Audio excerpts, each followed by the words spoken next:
Depressed, frustrated, sad, confused. You want answer. Let's talk.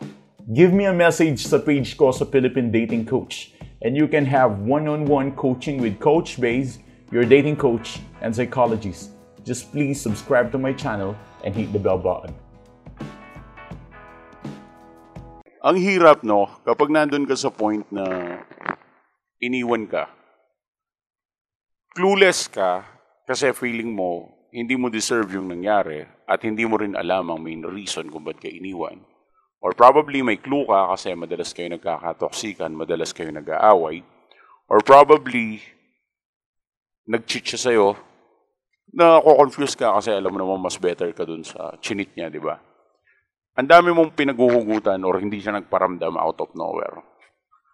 Para kang tanga, humanap ka ng ways, paraan, solution, kung ano-ano pinagagawa mong kabalastugan.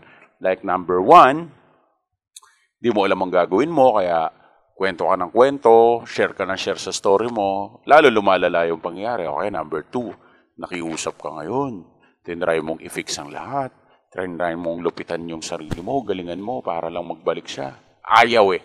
Biglang ayaw kahit anong pakiusap na ginawa mo. Or number 3, nagpatarot ka na, no? Nagpahula ka na kung ano-ano na ginawa mo para lang bumalik siya. In the end, walang success. Kasi hindi mo alam kung ano talaga yung gagawin mo. Napaka-ironic. Hinahanap mo kung ano ang solusyon at dapat mong gawin para ibalik ang ex mo. Maaaring na-browse mo lang ako dito sa YouTube, kaya mo ako nakita. Well, kung nakita mo man ako dahil kaka-browse mo, paki-subscribe naman yan. Paki-like naman yan. Kasi ito na yung best solution mo eh. Sasagutin ko problema mo, wala ba akong like dyan? Tsaka sa mga dati pa manunood, huy, mag-like naman kayo, pambira naman kayo. Tulungan nyo naman yung channel, i-like nyo din. Kayo, damot nyo sa like. Like na nga lang, like mo na. O, di ba? Anyways, let's go back to the main topic. Now, napaka-ironic na humahanap ka ng solusyon para ibalik ang ex mo. And then, bigla mong nakita na ang solusyon pala para ibalik ang ex mo ay huwag kang humanap ng solusyon. Pabayaan mo lang. Siyempre, deep inside, magrereklamo ka. Sasabihin mo sa akin, anong kwenta nitong video mo? Pinanood ko para humanap ng solusyon. Tapos sasabihin mo sa akin ang solusyon ay pabayaan mo lang. Naiintindihan kita. Pero ako, naiintindihan mo ba? I'm talking about attraction. Ang attraction kasi, hindi siya nag-work dun sa trip mong mag-work siya. Ang tanong, may understanding ka ba about attraction? Kung wala, kailangan mo mag-aral ng psychology. At magugulat ka, pag pinag-aralan mo siya sa psychology, ngayon, gawin mo, post mo yung video, tanong mo sa ChatGPT, o kaya punta ka ng Google, magugulat ka na isa sa top 1 lesson or pinakasangkap ng attraction ay anxiety.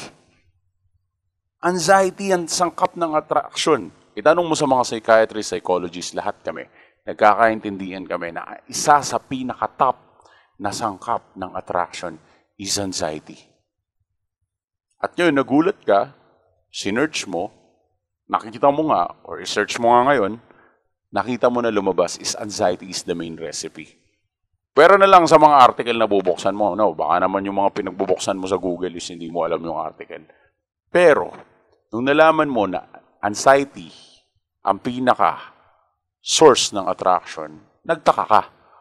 Ang turo sa akin ng magulang ko, ang turo sa akin ng mga kaibigan ko, ang turo sa akin ng Facebook, ang attraction daw is dapat mabait ka, dapat matulungin ka, dapat nag-i-stay ka, dapat ganyan ka.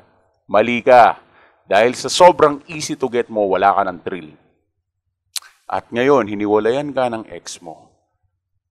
Pwede mo sabihin sa akin na hindi naman tungkol sa thrill, kaya kami nag-iwalay. Nag-iwalay kami kasi nakita siya ng maganda, nakita siya ng gwapo, or maaaring sabihin din natin na nag-away kami ng matindi, nag-away kami ng malala. Ang tanong, ba't ka iniwan? Ibig sabihin, handa siyang mawala ka sa buhay mo. Kahit ano pa ang rason kung ba't kayo naghiwalay, meron pa rin isang dahilan kung ba't kanya hiniwalayan. dahil handa na siyang mawala ka, popoyin ka ng iba, o kaya makahanap ka ng iba. Ready siya, ready to go, willing to leave you. Kahit sabihin ba natin nag-away kayo sa toksikan, financial, nag-away kayo dahil may nakita siyang iba, ang tanong, bakit kanya give up? Isa lang. Kulang yung level ng attraction para hindi kanya i-give up. Naunawaan nyo ba?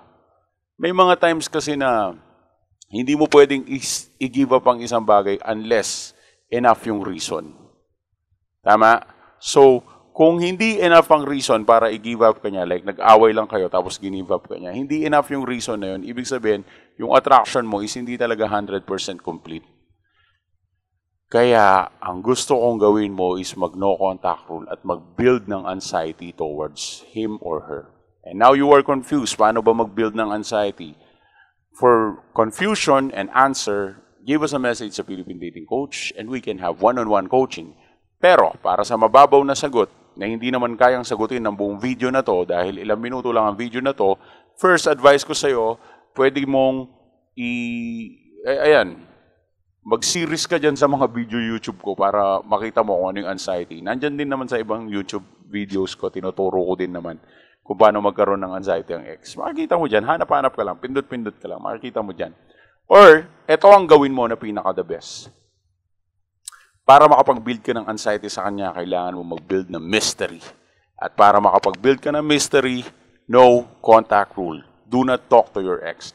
Just fade away, mawala ka muna sa kanyang mapa at sa kanyang pandinig para hindi kanya maramdaman, mamiss ka niya, hanapin ka niya at pagkatapos, unti-unti, magtaka siya bakit nawawala ka and then kapag naramdaman niya na nawawala ka na, yun na yung time na mafe-feel niya na parang importante ka yata. Tapos bigla ka nawala all of a sudden. So that will be the time that your ex will try his or her best to fix the relationship na siya mismo ang sumira. Kaya, kapag pinabayaan ka niya, benefits yan sa'yo. Pinakamagandang solusyon, pinaka-positive dito, naghahanap ka ng solusyon, and then all of a sudden, ang sarap sa pakiramdam na marinig mo na ang dapat mo lang gawin ay pabayaan mo. At least wala ka nang gagawin. Di ba?